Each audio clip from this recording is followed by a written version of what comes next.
Hello there everyone, Ashnflash here, and welcome on into a early LEGO Jurassic Park 30th anniversary set review.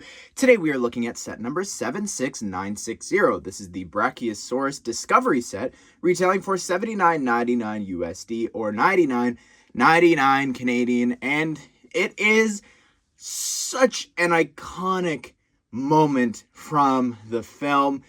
And it's the first time, that we actually see the dinosaurs and everything. So the fact that this is embodied, encapsulated in a set with one really sought-after minifigure, a dinosaur we've never gotten before, a vehicle we've never gotten before. The tree lets you recreate multiple moments, and it's just, I love this set. So let's go ahead and let's take a closer look at this thing.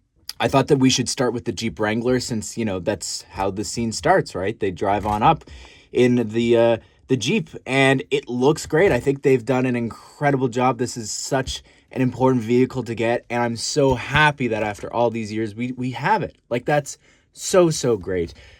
And it drives very, very smoothly, obviously. And, I think a lot of people, including myself, wanted a Speed Champions version of this, but I think the detailing of this, maybe there's not as crazy building techniques as Speed Champions, but I still think that this is an excellent model. So here on the side, you do have a sticker on that 2x6 tile, and it has the number 18. I think that's the number of this car, as well as the Jurassic Park symbol there. You've got this little license plate as well in the front. I like the front grille, and also up above, you've got the JP18 there as well. I like all the lights and everything there in the front. Here, same exact thing, just reflected, obviously, and you've also got a spare tire there on the back. The top part here of the car, I like the front windshield and everything there, that piece being used, but the canopy here as well, I think the build that they've created for that is pretty good too. You can move it back or completely remove it if you want, but I did that to show you what it would look like with all the figures inside. You could see all of the different seats there. And now I've put all 3 figures inside. So yeah, it can hold up to 3. And that's what it looks like with the canopy back down there. I guess it's more of a frame for a canopy, right? So most of the dinosaurs in this wave actually come in paper bags this time, which is pretty cool. So I just thought I'd show you the unboxing for this here. This is the giant piece for the Brachiosaurus. And then this has 2 sections.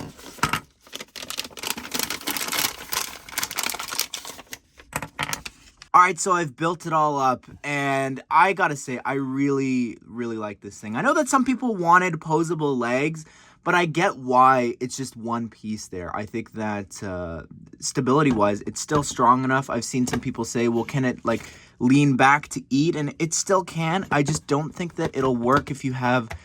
Oh, will it? It'll be tough. No, I think the neck has to be fully bent back, but it doesn't matter for the size of the tree that we've got inside here. But the neck, that's as low as it can actually bend, so it can bend quite enough there, I think, personally.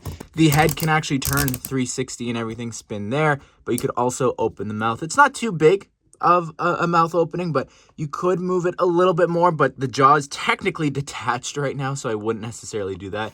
It's like a shocked expression there, but yeah, I really like the look of this thing. Looking at it here from the front, here's what it looks like on the other side there, and the design on the neck of this is really cool. Like, looking at it there, the pattern for that even comes on down here onto the body. And again, like you saw before from opening it, but also, like I said, it's one giant piece there, which this is what the feet little stud connectors look like.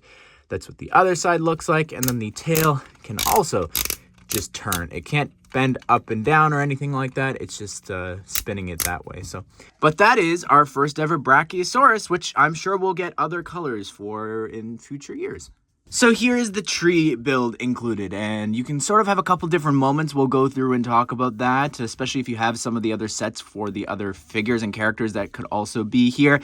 But the tree, in the pictures and the renders from the product images, even just looking at it here through the camera lens, I don't think that it picks up very well just the shaping of this, the uniqueness of the branches, and they're all sort of, you can angle them different ways, and they're all built Well, the actual, I guess, leaves are built all pretty much the same way, but how they're positioned and how you can move the branches and spin the leaves and different things like that. There's a lot going on here for this. But before we take a closer look, let me just show you here with the Brachiosaurus height-wise here, just to give you a bit of an idea. So if you open up the mouth, you can even have the Brachiosaurus eating from the top of the tree. That's really, really cool that they, built this, obviously, to have the height of this match the Brachiosaurus. I think that's perfect.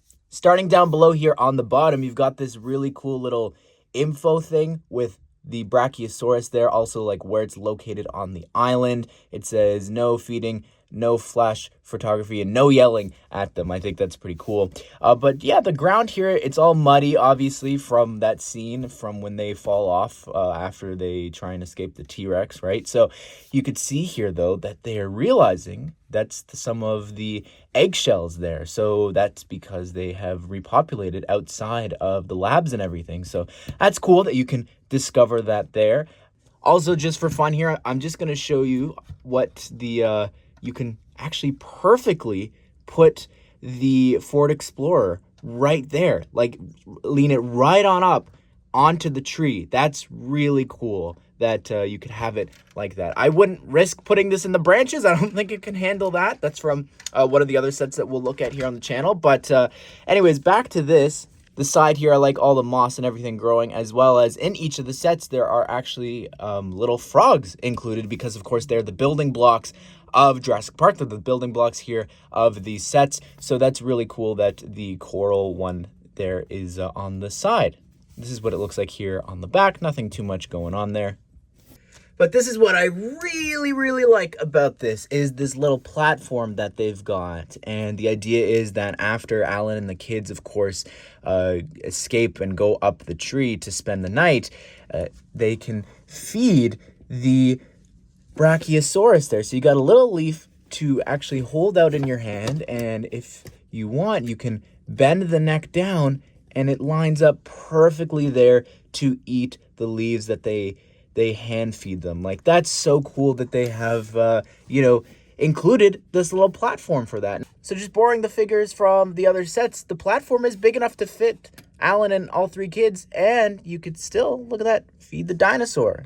And here you go, just to show you from up above. Again, it doesn't look like much, but trust me, when you're building it, and if you ever get the chance to see this thing in person, just looking at it like this is, I think, so much better than through different stills and pictures. Here is John Hammond, who has never appeared in a retail set. Like, it was only in the huge door set. So the fact that finally this iconic and important welcome to Jurassic Park, like this, having him here in minifigure form is just great for people in this cheap way. However, the old version, the one that appeared in the gate, had dual molded arms there, the sleeves. Looks so much better. I don't know why they didn't do that, since those parts already exist. It's not like they'd have to recolor them. So that's kind of disappointing, if I'm being honest here. I look at this, I'm like, what? It's weird to have them with the long sleeves. But regardless, the staff color is actually fixed. That's much more accurate. Maybe it should be white. It's like a birch tree. But still, that's fine. That works perfectly great. I love the torso printing. It looks great. The pockets and everything there. The face, I've got a little bit of like a scuff there on the white part of the beard. That happened with another figure recently too, but the back torso looks pretty cool too. And removing the hat there, there's no second expression since the hat couldn't cover it. Here is Dr. Alan Grant, and this is the only way to get a normal version of him. And what I mean by that is the one from last year, he was all covered in rain. And then in another set, he's all muddy. And this one here, this is the regular Jurassic Park traumatization, I guess, but he's got the little raptor claw there in his hand, and the face, I think, looks quite good for him there. There's no second expression, just like John Hammond, but you could see the back torso printing there as well with all the wrinkles. And here is Dr. Ellie Sattler. She comes in a couple of the different sets, but this version here, I think, only comes in one other one specifically with this torso. because there's a muddied version in another set. But yeah, I love the coral. It works so well, I think, for the outfit that she's got in the film. The pants, the legs there, that's used for all of the different versions of her. But the hair, Barbara Gordon's hair here in blonde is pretty great to get. Also, if I remove that there, you can see the face on the front, and she's got this shocked expression, which is perfect for this moment. Well, there you have it, everyone. That is my review of the Brachiosaurus Discovery set. Overall, I think that it's just really, really great. I think that the price, some people have a hard time with, but it's a huge... First of all, Jurassic Park sets are already overpriced because of all the dinosaur molds, but you are getting a ton of new pieces here with that. I think you're getting the iconic car. You're getting all these moments in this scene, like the most iconic. With, like, I look at this set and I hear the music. I hear it starting to play. I think of all those lines from the start of it, and I get goosebumps. Like, it's just so many important moments, I think, all wrapped into one, and I think that's so great. Minifigure wise, I love the shocked expression for Ellie that's using Phoebe's face from Friends, but I think that it would have been cool to get something exclusive for Alan here, maybe even with sunglasses or something like that. But John Hammond here is really great to get. I'm glad everyone's going to be able to get him now in a cheaper set. That's really awesome. But be sure to subscribe, turn on the bell notifications so you don't miss out on future LEGO Jurassic Park set news and reviews if you want. Got a playlist linked at the end here of all the other sets we've looked at. Hope you guys did enjoy the video. Hope you all have a great day. I will see you all in the next one.